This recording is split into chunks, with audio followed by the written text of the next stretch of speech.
So you talked about being a single mom and your boys at home. How are you modeling that for your kids at home?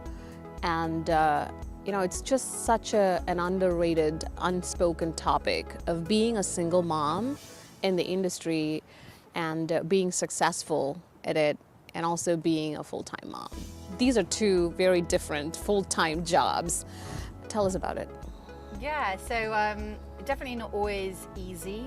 Obviously, it gets a little bit easier as they get older, but you get different challenges at that stage, I would say.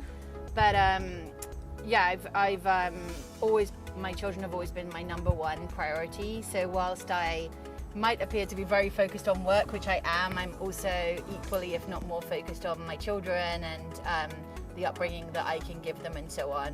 And my boys have never known anything different than me working, really, so they find it very normal for a woman to be working.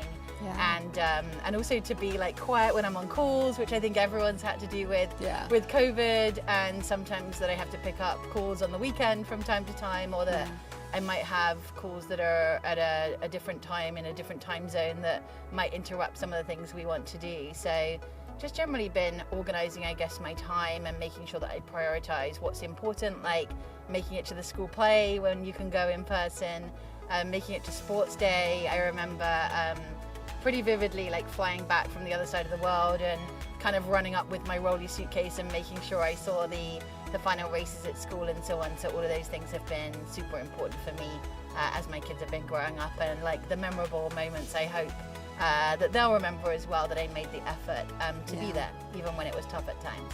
For sure. I mean, it's definitely not easy. I remember the times when I'd get on a plane, and right when I would get out of the door to catch a plane, my daughter would just hold my legs and start crying and break. So I remember so many Uber rides to the airports crying in tears.